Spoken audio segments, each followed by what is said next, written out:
For his work with the underprivileged children, Korvi Rakshand has received many recognitions and awards, including the Mosaic International Award at Prince Charles, the Prince of Wales.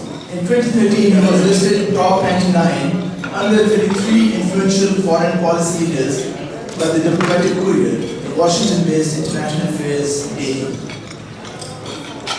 He's been listed amongst the 10 most inspirational Bangladeshis worldwide by the British Bangladesh Power Inspiration and the top 10 outstanding young persons of Bangladesh by the JCI Bangladesh. In 2015, he received an award from the Japanese Ministry of Finance and the most innovative development project of the year. In December 2015, Rakshand was selected as one of Asia Society's Asia 21 Young Leaders, the preeminent network of young leaders from across Asia Pacific.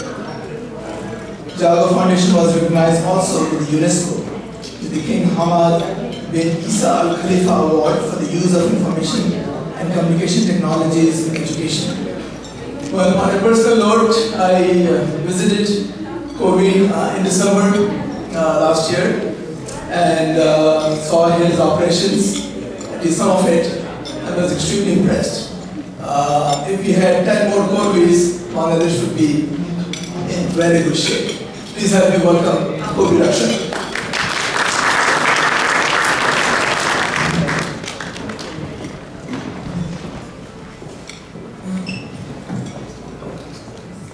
Good afternoon.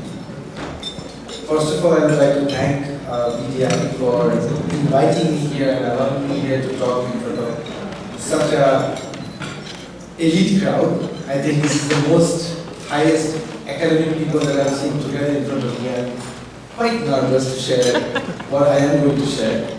Usually I prefer talking with the young people. So I will try my level best to share the journey of Jaago. And if someone has heard the story, it will be repetitive because many people say that I need to change my story. But the sad part is I can't change the facts. It's the same thing how it started. So the name of the foundation is called Jaago Foundation. And Jaago means wake up. In Bangla and Hindi, it means wake up. Because when we started, we never thought that this would become an organization. Rather, it was a wake-up call by the young people of Bangladesh. It's been 12 years. 14th April, Jaago will turn 12 years. And 12 years ago, the journey started with 17 children on a piece of carpet in the slums of Raya Bazaar. And when we started, I remember the first day, we asked the kids, what do you want to be when you grow up? One child was saying, I want to become a rickshaw puller, like my father. Another boy was saying, I want to become a CNG driver. Their highest dream was to become a driver of a yellow cab, because that was their horizon. But when we started just by teaching them English, because you all are staying here, you know what's the importance of communication. It's not even a language, it's a communication tool. So we thought that these children end up becoming laborers in other countries, but if they have a communication skill, they might be able to earn a bit more and have some respect. We've seen how Indians and Sri Lankans have go ahead of us, despite we're also hardworking people. So that was the reason. We were planning to criticize also for setting up the English school in the slums. Everyone was like, why are you trying to teach English to these slum children? What will happen? So at the end of the presentation, I will show you the real award that I think is my achievement. So after 3 months of running the foundation, the kids came to us, and it wasn't even registered. It was 3 days. We 6 friends, we used to go there and just teach children basic English. The kids came to us and said, sir, when are we having our promotion? And we were like, what promotion? This is just an English language class. No, so we need to tell our parents that there has to be a promotion.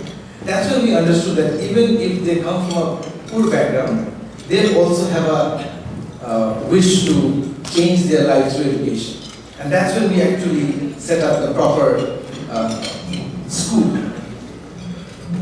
While we were doing all these things, there was another issue with the parents. Parents were like, you need to give us something if you're sending our kids to your school, because this is the time when they used to work. So we set up a small system of giving them half a kg rice every day when they used to come to school.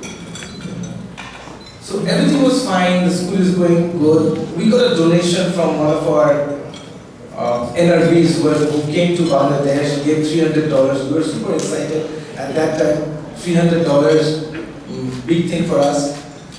So we tried to use that money to make it look like a bit more school, but $300 you can make a school. So we bought uniforms for the kids. And the kids were very happy, we were very happy. But the happiness was there only for a week. Because after a week, we saw that the kids were wearing the dirty uniforms and they were coming. Because some of them did not have the money to buy a soap, and some of them did not have the concept. So we realized that with our honest intention of providing education, that's not enough. There's also other small things that we have to take care of. So we started a hygiene program where we used to give them hygiene products like brush, paste, shampoo. Few months later, we figured that they need doctors because kids were missing out from the school for a certain amount of time. And when they come back, the entire class gets stuck because those kids were missing. So we started a health center where the kids get health support. Our landlord is a very loud person because it's in the slum and it's quite those people who used to run the entire slum, so we rented the place from there. And sometimes we were late to give our rent. So the landlord used to come and shout that he's going to throw the school out. And he was very vocal. So the kids heard that. And one of the kids came to us and said, sir, from tomorrow, and it was a 12 years old girl, she came to me and said, sir, I don't need rice anymore.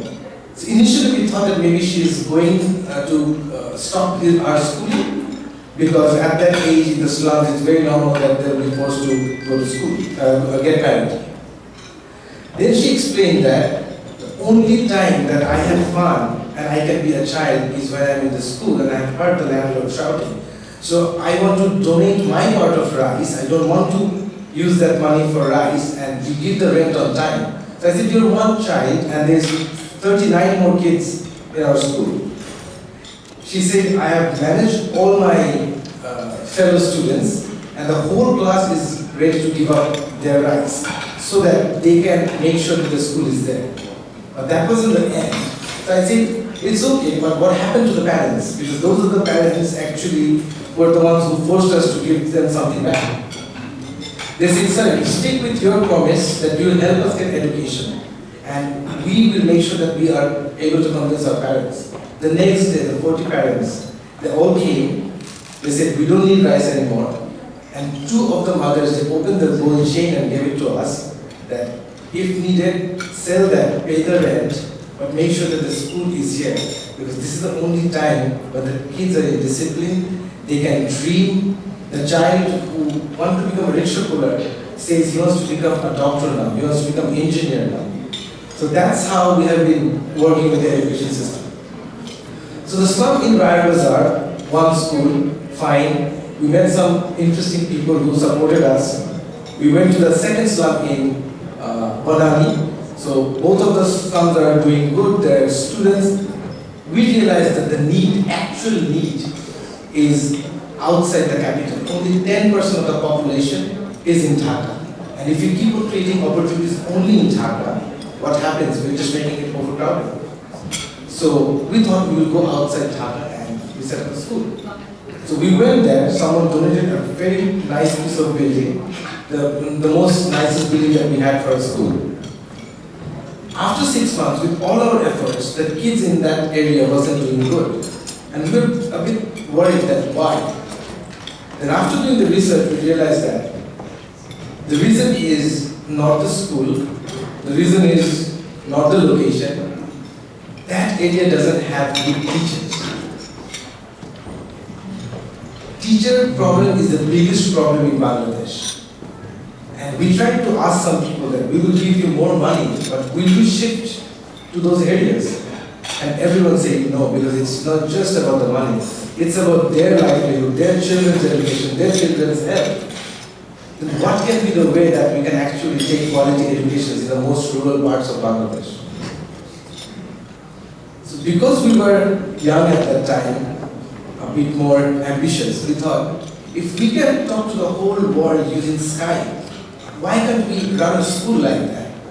And again, we were badly criticized. That this is a place where people gossip. This is a place where lovers are there talking for hours. How can we run a school there? And we thought, let's try and see what happens. And we set up a school. And the interesting part was that the kids were super excited because if Angelina Jolie teaches me, I will be super excited. For them, a teacher in a television means a celebrity in a television trying to talk to them. The kids were really, really excited. I'll show you a video. And I'm not following the whole presentation. This is a picture of the kids from Bandarban. This school is in a mountain. The kids have to walk 4 miles, that's the nearest school, and have to walk 700 feet high on a hill every day to attend the school. This is the picture of the first day. This is when they got the uniforms. We made it into a regular school and then the hygiene program.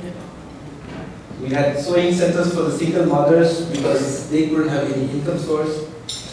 The healthy living program, we give nutritious food once a week.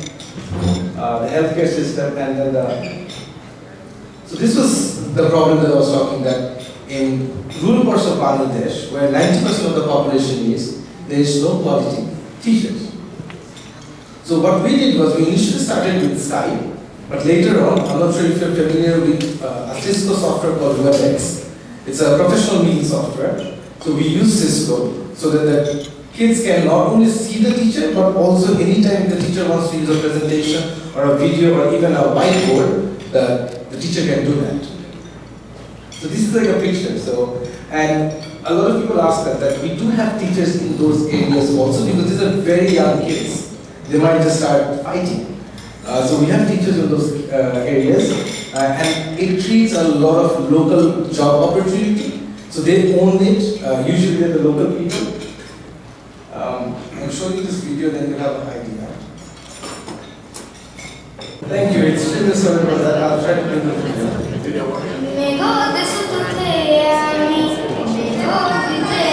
পাহাড়িয়া চট্টগ্রাম ছোট শিশুরে বাবার কাছে খাবার নিয়ে পৌঁছানোর আগে পৃথিবীটা রক্ষের উপর অর্ধেক চন্দ্র দিয়ে দেয়। ঘন কালো অগ্নি মেঘ পৌঁছতে পৌঁছতে কান্না হয়ে অচলে চলে পড়ে। ভোরের পত্রিকাকে রেখে বসে পৌঁছতে পৌঁছতে দিন পার হয়ে যায়।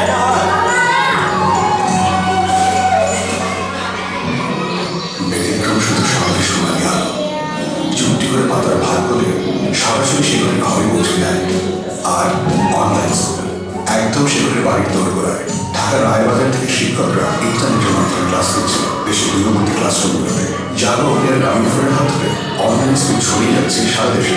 এখন শহর থেকে দূরে থাকলে 5 কোটি নেটওয়ার্কে বহুদূর যাওয়ার স্বপ্ন দেখবে সবাই। চলো।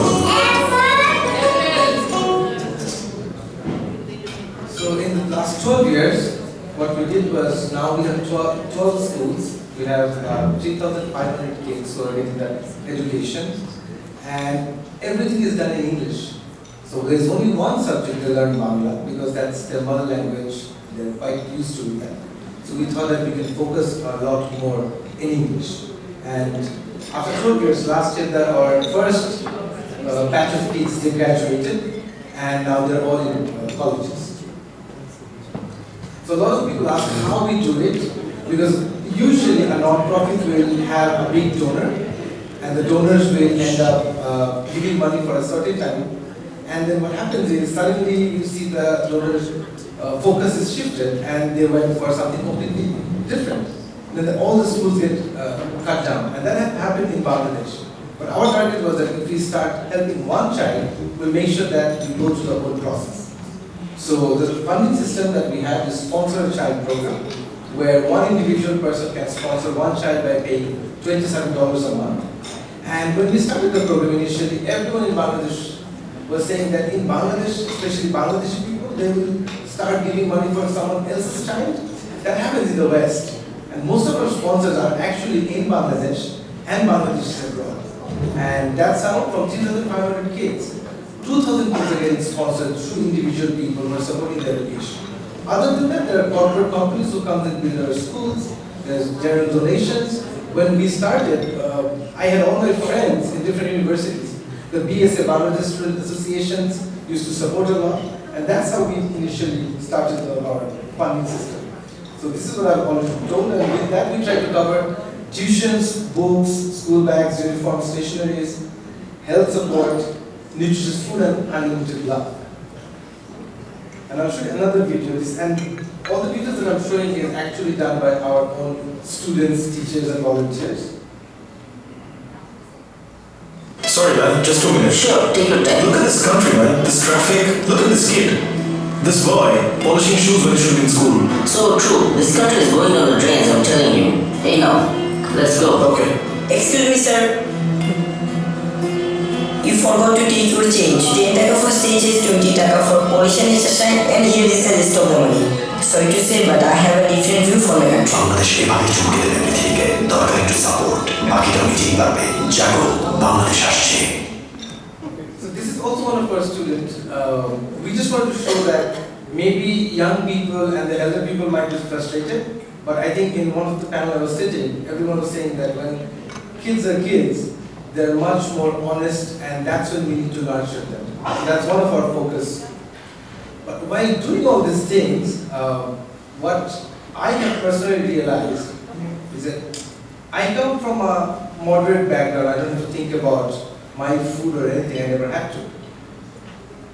Still, when I started the foundation, not a single INGO, NGO, government, relatives, friends supported because of my age. That was one reason. They thought, at this age, at 21, why would you do something? Today the scenario is a bit different, but 12 years back it wasn't same. Even my parents gave me a condition of, I was running Jaago when I was in a university. I graduated after 2 years. The Jaago was 2 years old then. My parents said, we have done a lot of good work, and now you have to decide whether our business or your madness. And I am a Leo, so I was a bit stubborn, and I left home 10 years back. I moved into the slums of Rajbazar inside the school, and I was staying there for 9 years. And what I've realized is that if you have an honest intention, there will be people who will come forward and help you. So when I moved back, I had my laptop and nothing else. And when those 40 kids and their parents heard about that, they decided that they're going to give me food for a month. And after a month, actually, I had to say no, because when they were giving the best food possible, which sometimes they couldn't even afford, because they realized that I left home due to them. And then with time, slowly many people started supporting. But those few years, it wasn't very easy. The reason I'm sharing this is that there's so many young people in Bangladesh. Bangladesh is going through a demographic dividend. One of our keynote speaker was telling about that. But do we really want that to become a human capital? Do we want them to become South Africa, where young people were actually nurtured and now the country has moved forward? Or do you want to go and become Brazil, where they're frustrated, they're into drugs? So, realizing that we created a platform where young people all over Bangladesh can come and volunteer. And it's called Volunteer for Bangladesh. Started with one person. Today we have 35,000 young people working in all over Bangladesh, because there is no organization actually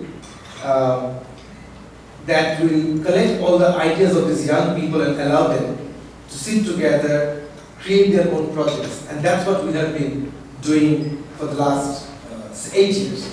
And today we have 35,000 volunteers. And the way it works is anyone can become a volunteer. They work for some time. They become a committee member. Every district in Bangladesh, there's a team of committee members, only 40 people, who vote for their own local representative, own local president, vice president, and like that certain positions. And the reason we did that was I can be the head of the organization sitting in Dhaka, and I can make a comment that this district needs this help. But if you can actually empower the young people in those districts, that's how you decentralize Bangladesh. And that's what we have been doing. And these are wide projects that they do. Sometimes it is a one-day project, they'll go and clean a lake, or sometimes they will keep on going to the schools and teach kids how to wash their hands. Even just right before the election, one of our campaign was Pledge for Peace. We went on the street, we went on universities, we were talking to the government. We got we got candidates from both the parties to come together and talk to the young people. What is their dream? And one thing what we wanted is no violence during the election. So we were 100% successful. We tried to raise the voice and we tried so that at least young people feel they matter. So I'll show you, I won't go to the whole video.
I will just share two examples of the volunteer work that we have been doing. You know, there is a day called Children's Day, Universal Children's Day, and that was not actually observed in Bangladesh. Because we started our work with children, we thought it is very important to get the attention of the government to celebrate this day, and we started doing it. But how we did was, I don't know how many of you have seen Slumdog Millionaire, but in Bangladesh, every single point that you go through, whether kids beg or sell flower, they are part of a big gang. So we went to these gangs and we told them, we're going to take all the street children off the street for one day. We did that, but we replaced them with the spoiled brats, the most rich kids, which tell the tri-state, Gulshan, Bonani, Baritara, where all these rich kids.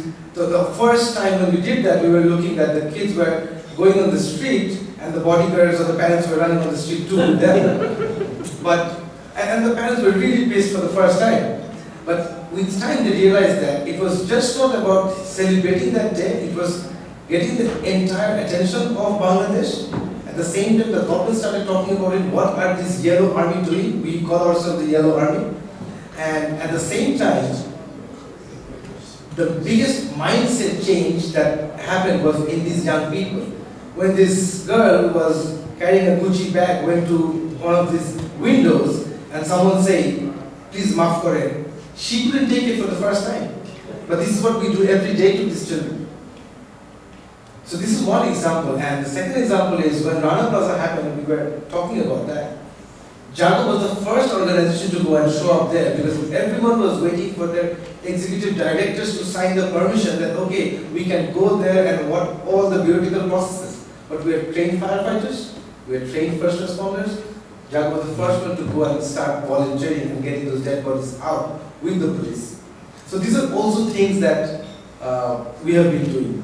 And our target is to get young people feel that they matter. If that happens, we don't have to do a lot of things. You just have to make them feel they matter.